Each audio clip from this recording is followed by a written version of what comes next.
السلام علیکم ورحمۃ اللہ وبرکاتہ۔ آج ہم انشاءاللہ اصول شاشی کا ہم ویسے سبق یہ پڑھ رہے تھے، فصل فیما یترک بھی حقائق الالفاظ، کہ جہاں پر لفظ کی حقیقت کو چھوڑ کر مجازن اس معاملات میں جو ہے نا 5 معنی ایسے ہیں جس میں عمل کیا جاتا ہے۔ تو ان میں سے 5 میں ہم نے پہلا پڑھا تھا دلالت عرف، وہ ہم پڑھ رہے تھے، تو اسی کے تھوڑا سا رہتا ہے، اور اس کے بعد ہم دوسری قسم کو شروع کریں تو پہلے ہم اس کو دیکھ لیتے ہیں، پھر انشاءاللہ ہم دوسری قسم کو شروع کرتے ہیں۔ دیکھیں سبق، بسم اللہ الرحمن الرحیم۔ وَكَذَلِكَ، ترجمہ دیکھ لیں پہلے۔ وَكَذَلِكَ، اسی طرح، لو نظر حجن، اگر کوئی نظر مانتا ہے حج کی، او مشین، یا یہ کہتا ہے میں چل کر الی بیت اللہ کی طرف جاؤں گا، او ان یضرب، یا وہ یہ کہتا ہے کہ میں ماروں گا بثوبہ، اپنے کپڑے کو، بحتیم الکعبہ، حتیم کعبہ کے ساتھ، یلزم الحج بافعال المعلومہ، ان معلوم افعال کے ذریعے وہ حج کو اپنے اوپر لازم کر رہے ہیں، لوجود العرف، کیونکہ یہی عرف میں پایا جاتا ہے، والثانی، اور یہاں سے دوسری قسم ہے۔ اب یہ جو میں نے ابھی آپ کو بتایا ہے، اب اس میں یہ بتا رہے ہیں کہ اگر کوئی بندہ ہے وہ اس طرح سے کہتا ہے کہ میں نظر مانتا ہوں حج کی، اور یا میں بیت اللہ کی طرف پیدل چل کے جاؤں گا، یا میں حتیم کعبہ کے ساتھ اپنا کپڑا مس کروں گا، اگر کوئی بندہ اس طرح بولتا ہے نا، وہ یہ کہنا چاہ رہا ہے، یعنی ان تمام الفاظ سے جو دلالت ہو رہی ہے، جو عرفاً ہم بات سمجھتے ہیں، وہ یہی کہ دیکھیں وہ ان تمام کاموں کے ذریعے سے اپنے اوپر حج کو لازم کر رہا ہے۔ یعنی دلالت عرف یہ ہے، ایسے الفاظ بولنے سے عرفاً پھر یہی کہیں گے کہ ہم اس کے اوپر حج واجب، اپنے اوپر حج کو لازم کر رہا ہے۔ کیوں؟ کیونکہ اس کے کلام کا یہی مقصد ہے کہ وہ یہ ساری چیزیں ظاہر ہے حج کے دوران افعال میں پائی جاتی ہیں، تو وہ ظاہر ہے وہ افعال حج کو ہی جو ہے نا ایسے کہہ کر اپنے اوپر حج کو لازم کرنا چاہ رہا ہے، تو یہ بھی ایک دلالت عرف کی جو ہے نا ایک قسم بنتی ہے۔ بہرحال دوسری دیکھیں، وثانی، اور دوسری قسم، یعنی جہاں پر لفظ کی حقیقت کو چھوڑ کر مجازی معنی میں عمل کیا جاتا ہے، تو اس کی دوسری قسم ہم پڑھ رہے ہیں۔ اور قد تترک الحقیقت، تحقیق حقیقت کو چھوڑ دیا جاتا ہے، بدلالت فی نفس کلام، یعنی ایسی دلالت جو نفس کلام سے ہو، وہاں پر بھی بعض اوقات حقیقت کو چھوڑ کر ہم وہاں والا معنی مراد لیتے ہیں۔ پہلے ہم اس مسئلے کا ترجمہ کریں گے اور پھر انشاءاللہ اس کے اوپر بحث کریں گے۔ دیکھیں مثال ہو، نفس کلام کی مثال دے رہے ہیں۔ اس قالہ، جب کہے، کل مملوک، کوئی کہتا ہے میرا مملوک، جو میرے لیے جو بھی میرا مملوک ہے نا، فہو حر، وہ آزاد ہے، لم یعتق مکاتبہ، لیکن اس سے اس کے مکاتب غلام آزاد نہیں ہوں گے۔ مکاتب کسے کہتے ہیں؟ مکاتب وہ غلام ہوتا ہے جس کو آقا کہے کہ اگر تم مجھے اتنے پیسے ادا کرو تو میں تمہیں آزاد کر دوں گا۔ اب وہ جو غلام ہے اس نے آدھے پیسے آقا کو دے دیے اور آدھے پیسے ابھی رہتے ہیں، اسے کہتے ہیں مکاتب غلام۔ آقا کہہ رہا ہے میرا جو مملوک ہے نا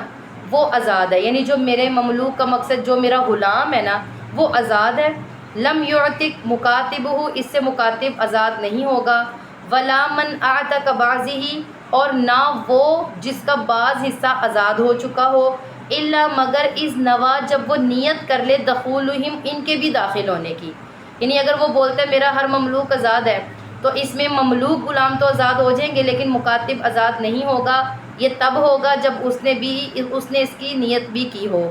لأن، اس لیے کہ لفظ جو مملوک ہوتا ہے نا وہ مطلق طور پر شامل ہوتا ہے مملوک کو من کل وجہ، ہر طریقے سے، والمکاتب جو ہوتا ہے لیس بمملوک، وہ مملوک نہیں ہوتا من وجہ، ولہذا اسی وجہ سے لم یجوز تصرف فیہ، کیونکہ اس میں تصرف کرنا جائز نہیں ہوتا۔ یوں بھی بات سمجھنے کہ دیکھیں جو آقا کا غلام ہوتا ہے نا، آقا اس کے ساتھ، جیسے آقا کی باندی ہے تو آقا اس سے وطی بھی کر سکتا ہے، صحبت بھی کر سکتا ہے، لیکن جو مکاتب غلام ہوگا نا وہ اس سے نہیں کر سکتا، کیونکہ وہ ایک طرح سے تو آزاد ہو گیا اور ایک طرح سے بھی غلام ہے، تو جب وہ جس طرح سے آزاد ہے تو پھر اس کے ساتھ آقا اس طرح کا تصرف نہیں کر سکتا۔ ولا یحل لہ وطیء المکاتبہ، اسی لیے حلال نہیں ہے مکاتبہ سے وطی کرنا بھی، میں نے آپ کو بتایا ہے، کیونکہ وہ اس کا اب پورے طریقے سے جو ہے نا مالک نہیں رہا، وہ آدھے طریقے سے ہو گیا۔ ولو تزوج المکاتب، اسی طرح اگر مکاتب شادی کر لے بنت مولا، آقا کی لڑکی سے، ثم مات المولا، پھر آقا مر جاتا ہے، ورثت البنت، تو اس کی بیٹی وارث بنے گی اس کی، تو لم یفسد النکاح، اس سے نکاح فاسد نہیں ہوگا۔ وَإِذْ لَمْ يَكُنْ مَمْلُوكًا مِنْ كُلِّ وَجْهٍ، اور جو مملوک یعنی من کل وجہ جو مملوک نہیں ہے، لا يدخل تحت لفظ المملوک، تو وہ لفظ مملوک کے تحت داخل نہیں ہوگا مطلق طور پر۔ وہذا بخلاف، اسی طرح جو اس کے ہی برخلاف جو مدبر اور ام ولد ہے، فإن الملک فیہا کامل، کیونکہ اس میں ملک کامل ہوتی ہے، وہ ہو جائے گی آزاد کیونکہ اس میں ملکیت کامل ہوتی ہے، ولیذا حل الوتی، اور اسے مدبرہ سے وتی کرنا جائز ہے اور ام ولد سے بھی، وإنما النقصان، اور بے شک نقصان پھر رقیت میں یعنی کہ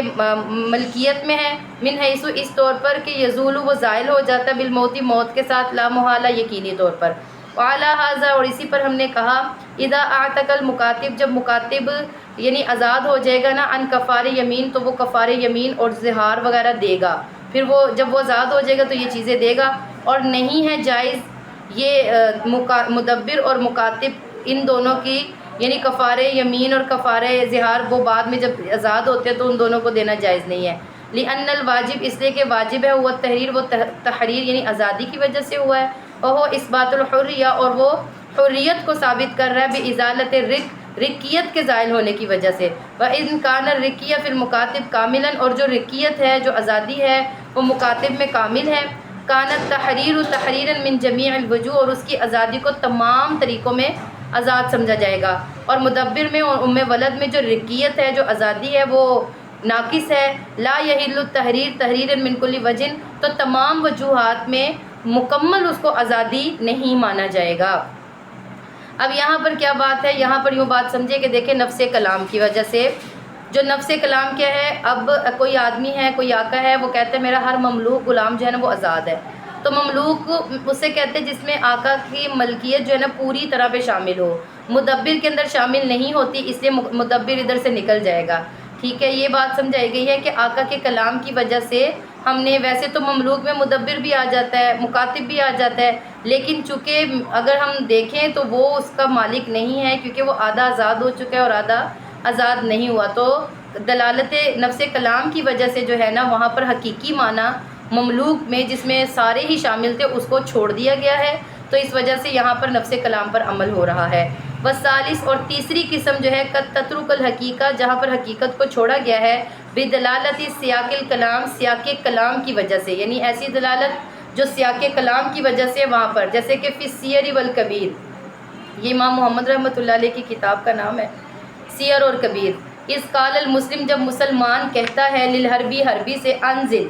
اتر آؤ، فنزلہ بس وہ اتر آیا، کانا آمینہ تو اس کو امن مل جائے گا۔ اب اس کا کیا مسئلہ ہے، دیکھیں اگر سیاق کلام کا مقصد یہ ہوتا ہے کہ کلام اس بات کا تقاضا کرتا ہے، ٹھیک ہے، اب ایک مسلمان نے ایک حربی، حربی کسے کہتے ہیں، حربی اسے کہتے ہیں جو پہلے مسلمانوں کے علاقے میں رہتا تھا، مسلمان تھا، بعد میں وہ کافر ہو گیا اور کفار میں چلا گیا، یعنی دارالحرب، حرب کفار کے علاقے کو کہتے ہیں، وہاں چلا گیا۔ اب ایک مسلمان حربی سے کہہ رہا ہے کہ نیچے اترو، کہ انزل اتر آؤ، فنزلہ پس وہ اتر آیا، یہ جو انزل کا مطلب ہے نا، اس کا جو حقیقی معنی ہے نا، وہ یہ کہنا چاہ رہا ہے کہ تمہیں امن ہے، تم نیچے آ جاؤ، ٹھیک ہے۔ وقالا، اگر وہ یہ کہتا ہے انزل اتر، ان کنت رجل، اگر تو آدمی ہے، دیکھیں انزل کا پہلا ہم نے معنی سمجھا، انزل کا معنی ہے امنن، یعنی امن دے رہا ہے، لیکن اگر وہ اسے یہ کہتا ہے نا انزل ان کنت رجلا، اتر اگر تو مرد ہے، فنزل اگر وہ اترا، لا یکون امنن، تو اس کو امن نہیں کہیں گے، کیوں، کیونکہ یہ جو ان کنت رجلا ہے نا، یہ اس بات کا تقاضا وہ کر رہا ہے، وہ کہہ رہا ہے اتر اگر تو مرد ہے تو نیچے اتر ذرا، تو یعنی کہ یہ جو لفظ ہے نا یہ اس بات کا تقاضا کر رہا ہے، یہاں پر حقیقی معنی مراد نہیں ہے، یہاں پر سیاق کلام ہے۔ اور اسی طرح اگر حربی نے کہا الامان الامان، یعنی کہ امن دو امن دو، اور مسلمان نے کہا الامان الامان، آگے سے کہہ دیا، تو کانا آمینن، تو اس کو امن دیا جائے گا، یہ حقیقی معنی ہے۔ اگر مسلمان آگے سے کہتا ہے الامان ستعلمو، امن تجھے دیں گے، تم اترو تو صحیح، تمہیں کل پتہ چل جائے گا، تو ولا تعجل، تو نہ جلدی کرے، حتیٰ یہاں تک کہ دیکھے، فنزل وہ اتر آیا، تو اس کو پھر امن نہیں دیا جائے گا، کیونکہ اگر الامان ویسے حقیقی معنی تو یہی ہے کہ اس کو امن دیا جائے، لیکن جو اس کا اگلی جو کلام ہے نا وہ اس بات کی دلالت کر رہا ہے کہ یہاں پر حقیقت کو چھوڑ دیا گیا ہے، کیونکہ وہ یہ کہہ رہا ہے اب اترو نیچے، تمہیں ہم بتائیں گے، کل تم سے مل لیں گے ہم، تو اس طرح جو ہے نا یہاں پر اس سیاق کلام کی وجہ سے حقیقت کو چھوڑ دیا گیا۔ اب ہم امن والے پر معنی نہیں کریں گے بلکہ ہم دوسرے والے لفظ پر معنی کریں گے، عمل کریں گے۔ اسی طرح ایک اور مثال دی ہے یہاں پر سیاق کلام کی، ولو کالا، اگر کوئی کہتا ہے اشترا لی جاریتن، میرے لیے خرید و باندھی، لتخدمنی، تاکہ میں اس سے خدمت حاصل کروں. تو فشتر العمیا، اگر وہ خریدتا ہے اندھی باندھی، او شلا، یا جس کا جسم شل ہوتا ہے، لا یجوزو، تو یہ جائز نہیں ہے. ٹھیک ہے. اب دیکھیں اگر کوئی یہ کہتا ہے نا کہ میرے لیے باندھی خریدو تاکہ میں اس کے ذریعے سے خدمت لوں. جب اس نے کہا ہے نا لی جاریتن، میرے لیے باندھی خریدو تاکہ میں اس سے خدمت لوں، تو اس نے یہ نہیں کہا میرے لیے کیسی کیسی باندھی خریدنا، کیا کوالٹیز ہوں گی، بس اس نے کہا میرے لیے باندھی خریدو. تو لی جاریتن یہ ایک ایسا لفظ ہے، اس میں ہر طرح کی باندھی آ جاتی ہے. حقیقی معنی مطلب تو یہی ہے نا کہ ہر طرح کی باندھی اس کے اندر ہے. لیکن جو اس کا اگلا کلام ہے تاکہ میں اس سے خدمت لوں، تو خدمت تو اس باندھی سے لی جائے گی نا جو بالکل ٹھیک ہوگی. اندھی باندھی کیسے خدمت کر سکتی ہے؟ یہ جسم سے جو آدھی شل ہو، جس کا جسم کو آدھا فالج ہو، تو وہ کیسے جو ہے نا وہ خدمت کر سکے گی؟ تو لتخدمنی کا جو اس کا جو کلام ہے، اس نے پیچھے والا جو حقیقی معنی ہے نا اس کو ترک کر دیا، تو یہ اس لیے جائز نہیں ہوگا. اسی طرح اگر کوئی یہ کہتا ہے اشترا لی جاریتن، میرے لیے باندھی خریدو، حتیٰ، یہاں تک کہ اتاہا، میں اس سے وطی کروں. اگر وہ اس کے لیے خرید لیتا ہے اس کی رضائی بہن، لا یکون عن الموکل، تو یہ موکل کے لیے ایسا کرنا جائز نہیں ہے. موکل یعنی جس کو اس نے وکیل بنایا ہے، اور اس نے اب یہاں پر مسئلہ یہ ہے کہ اگر کوئی کسی کو کہتا ہے کہ میرے لیے باندھی خریدو، میں اس سے وطی کروں. دیکھیں جب اس نے یہ کہا نا میرے لیے باندھی خریدو اور اس سے میں وطی کروں، تو یہاں پر یہ لفظی حقیقی معنی ہے کہ میرے لیے باندھی خریدو. اب اس نے مطلقاً باندھی کہی تھی، کوئی بھی باندھی ہو سکتی ہے، اس میں ہر طرح کی باندھی آ جاتی ہے. لیکن جب اس نے اس کی رضائی بہن خریدی تو یہ موکل کے لیے جائز نہیں ہے، کیونکہ اب اس کا یہ والا جو کلام تھا نا حتیٰ اتا کہ میں اسے وطی کروں، تو وطی باندھی سے ہوتی ہے، حقیقی بہن سے، رضائی بہن سے نہیں ہو سکتی. اس لیے یہ جو آگے والا لفظ تھا کہ میں اسے وطی کروں، یہ سیاق کلام ہے. اس سیاق کلام کی وجہ سے جو پیچھے والا لفظ ہے کہ میرے لیے باندھی خریدو، اس حقیقت کو چھوڑ دیا گیا ہے، کیونکہ رضائی بہن سے جو ہے نا وطی نہیں کر سکتے. اسی طریقے سے وعلی ھذا قلنا، اسی پر ہم نے کہا، فی قولہ علیہ السلام، نبی کریم صلی اللہ علیہ وسلم کا فرمان ہے، اذا وقع الذباب، کہ جب مکھی گر جائے، فی طعام احدکم، تم میں سے کسی ایک کے کھانے میں، مکھی اگر گر جائے تم میں سے کسی ایک کے کھانے میں، فَمْقُلُوهُ، اس کو ڈبو دو، ثُمَّ انْقَلُوهُ، پھر اس کو نچوڑ دو، اور فَإِنَّ فِي أَحَدِ جِنَاحَيْهِ، کیونکہ اس کے دو پروں میں سے ایک میں داء، بیماری ہوتی ہے، وَفِي الْأُخْرَى دَوَاء، اور دوسرے میں علاج ہوتا ہے، اور وَإِنَّهُ لِيُقَدِّمُ، اور یہ مقدم کرتی ہے بیماری والے پر کو علاج والے پر پر، یعنی جس میں شفا ہوتی ہے نا اس کے اوپر. یہ گرتی اس طرح سے ہے کہ بیماری والا پر کھانے میں گر جاتا ہے، اور اوپر والا جو پر ہوتا ہے جس میں شفا ہوتی ہے وہ اوپر رہ جاتا ہے. دلہ، تو یہ جو ساری بات ہے یہ دلالت کرتی ہے سیاق کلام اس بات کر کہ مکھی کا جو نچوڑنا ہے اور ڈبونا ہے یہ ہم سے اذیت کو دور کیا گیا ہے. لدفع الاذى عنا، کہ ہم سے اذیت کو دور کیا گیا ہے. لا لامر تعبدی، یہ کوئی امر تعبدی نہیں ہے شریعت کا، یعنی کوئی حق نہیں ہے. فلا یکون للالجاب، بلکہ یہ نہ ہی یہ واجب کرنے کے لیے، بلکہ یہ آگے والا ویسے تو بس نبی کریم صلی اللہ علیہ وسلم نے فرمایا کہ جب تم میں سے کسی ایک کے کھانے میں مکھی گر جائے تو اس کو ڈبو دے اور اس کو نچوڑ. ویسے اگر کوئی گر جائے مکھی تو یہ تو حقیقت تھی نا بات، لیکن جو آگے یہ کہا ڈبو دو، اس کو نچوڑ دو، آگے سے پوری بات ایگزامپل جو ہے نا اس طرح ایکسپلین کی ہے، وہ اس لیے کیا ہے تاکہ جو نبی کریم صلی اللہ علیہ وسلم کا جو بات ہے نا وہ حقیقت والے معنی کو چھوڑ دیا، اور جو بات ہے نبی کریم صلی اللہ علیہ وسلم کی جو سیاق کلام ہے یہ ہم اس کے اوپر عمل کریں گے، کیونکہ اس سے ہمیں اذیت کو دور کیا گیا، یعنی وہ جو تکلیف والا پر ڈبو دیتی ہے اس کو ختم کیا گیا ہے. تو یہاں پر بھی سیاق کلام پر عمل ہوا ہے اور حقیقت والے معنی کو چھوڑ دیا گیا ہے. وقولہ تعالی، اسی طرح اللہ تعالیٰ کا فرمان ہے، انما الصدقات للفقراء، کہ بے شک صدقات جو ہوتے ہیں وہ فقیروں کے لیے ہے. عقیب یعنی پوری اس طرح آیت ہے. وقولہ تعالی، اور اسی طرح اللہ کا فرمان، ومنہم، بعض ان میں سے جو ہے صدقات کی طرف چمٹے رہتے ہیں. یہ چیز دلالت کرتی ہے اس بات پر کہ بے شک ذکر کیا جائے اصناف کو، یعنی جو زکوٰۃ کے مصارف ہیں جو زکوٰۃ کو لیتے ہیں، جیسے فقراء، غریب، قرض خواہ جو ہے نا وہ لیتے ہیں. لِقَطْعِ طَمَعِهِم مِّنَ الصَّدَقَاتِ، تو ان کے جو صدقات کی جو طمع ہے اس کو کاٹا گیا ہے. بیان المصارف، مصارف کو بیان کر کے. فَلَا يَتَوَقَّفُ الْخُرُوجُ عَنِ الْعُهْدَةِ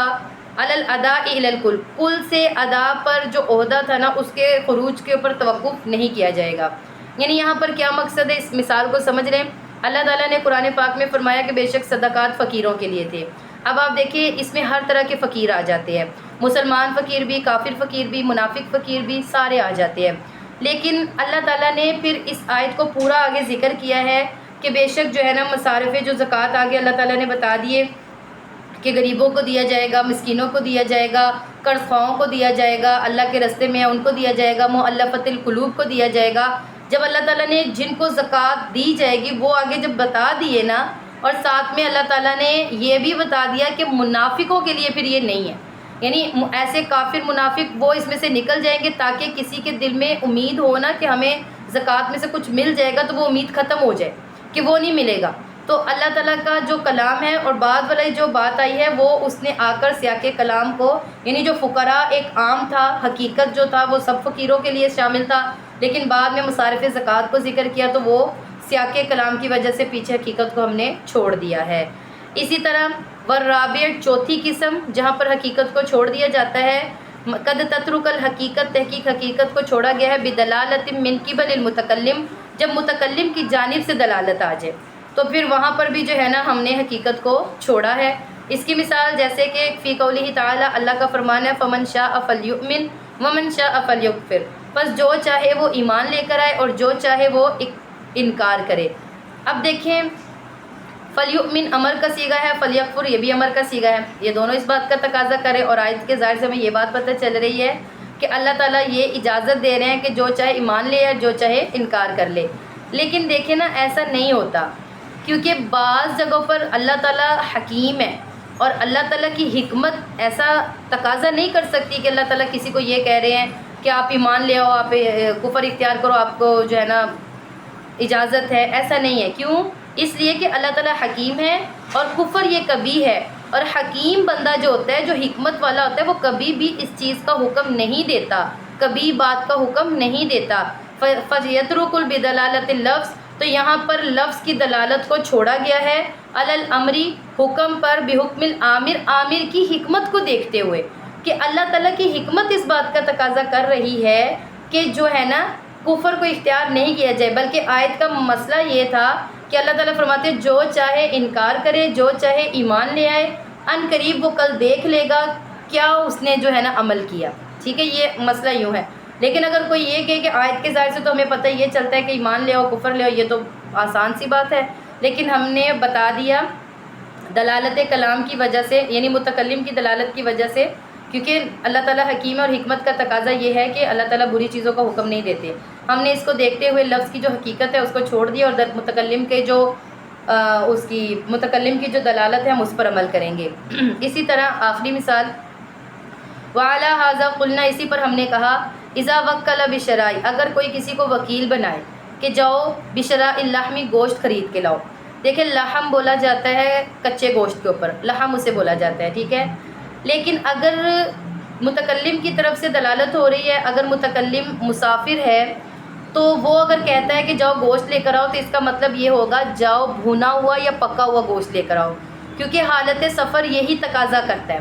کہ متکلم اگر کوئی کہتا ہے سفر کی حالت میں جاؤ گوشت لے کر آؤ، اس کا مقصد تو یہی ہوگا نا کہ پکا ہوا بھونا ہوا گوشت لے کر آؤ۔ لیکن اگر کوئی بندہ گھر میں ہے اور وہ کسی کو کہتا ہے جاؤ گوشت لے کر آؤ، تو اس سے مراد کچا گوشت ہوگا، پکا ہوا گوشت نہیں ہوگا، کیونکہ مقیم آدمی اگر یہ کہتا ہے نا کہ جاؤ گوشت لے کر آؤ، جیسے بھونا ہوا روسٹ لے آؤ، باربیکیو لے آؤ، تو پھر اس صورت میں ہمیں سمجھ آئے گا، کیونکہ متکلم کی جانب سے اگر کوئی کلام آ جائے، جیسے ترجمہ دیکھ لیں وعلی ھذا قلنا، اسی پر ہم نے کہا